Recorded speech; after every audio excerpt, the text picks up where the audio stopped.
आज हम देखेंगे ई मित्र वॉलेट के अंदर बैलेंस कैसे रिफिल करना है, और यदि बैंक से पैसा कट जाता है और ई मित्र वॉलेट में हमारे जमा नहीं होता है तो ऐसी स्थिति में हमें क्या करना चाहिए। तो हम अपना जो ई मित्र का जो पोर्टल है वो हमने लॉगिन कर लिया है। इसके बाद हम जाएंगे यहाँ से फाइनेंशियल में जाने के बाद यहाँ जाएंगे वॉलेट में जाने के बाद यहाँ पे आएंगे हम रिफिल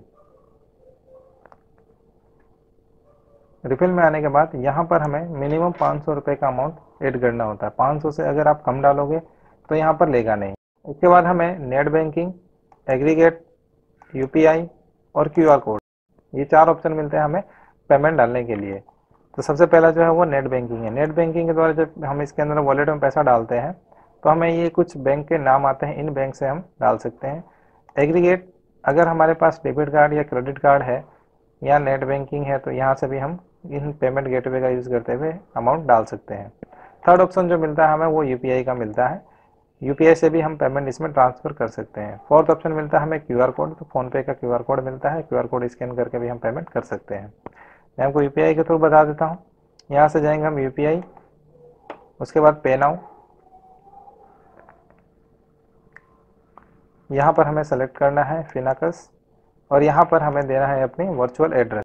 जो भी हमारा पेमेंट ऐप है, चाहे फ़ोनपे हो, गूगल पे हो, भीम यूपीआई हो, कुछ भी हो, तो यहाँ पर हमें वो एड्रेस देना पड़ता है। उसके बाद हम यहाँ से कर देंगे प्रोसीड टू पे। जैसे प्रोसीड टू पे करेंगे हमारे ऐप के अंदर नोटिफिकेशन आएगा और हम अपना पासवर्ड डाल के इसका जो ट्रांजेक्शन है वो 100% सक्सेसफुल कर सकते हैं। अब कभी कभी ये होता है कि जब भी हम पेमेंट ट्रांसफ़र करते हैं तो हमारे बैंक पे पैसा कट जाता है लेकिन हमारे वॉलेट के अंदर जमा नहीं होता है। तो ऐसी स्थिति में हमें क्या करना है, ऐसी स्थिति में हमें ये करना है कि जब हम डैशबोर्ड पे रहेंगे तो डैशबोर्ड के बाद हम जाएंगे यहाँ पे फाइनेंशियल पे जाने के बाद यहाँ से करेंगे हम रिकॉन्सिल फाइनेंस ट्रांजेक्शन। इसके बाद हमें वो डेट सेलेक्ट करनी है, किस डेट का हमने हमारा ट्रांजेक्शन था। डेट सेलेक्ट करने के बाद यहाँ से कर देंगे हम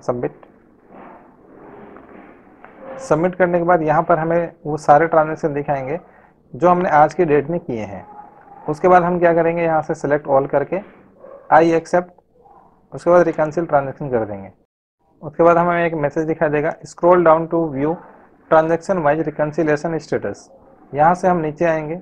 नीचे आने के बाद हमें यहाँ पर दिखाई देगा कि जितने भी हमने ट्रांजेक्शन किए थे उन सब की लिस्ट आ जाएगी। अब यहाँ पर मैसेज आ रहा है कि please try after 2 minute, please try after 5 minute, please try after 5 minute.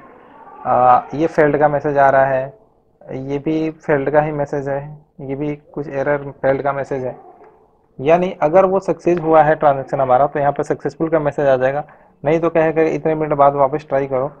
आप एक बार पेमेंट डालते हो और अगर पेमेंट आपका अटक जाता है यानी बैंक से कट जाता है और यहाँ पर जमा नहीं होता है तो आप 20 मिनट तक वेट करो। 20 मिनट बाद में आप यहाँ से रिकॉन्सिल ट्रांजेक्शन कर सकते हो। 20 मिनट बाद में रिकॉन्सिल ट्रांजेक्शन करोगे तो ये आपका अमाउंट जो है वो हाथों हाथ यहाँ पर आपके वॉलेट में ऐड हो जाएगा।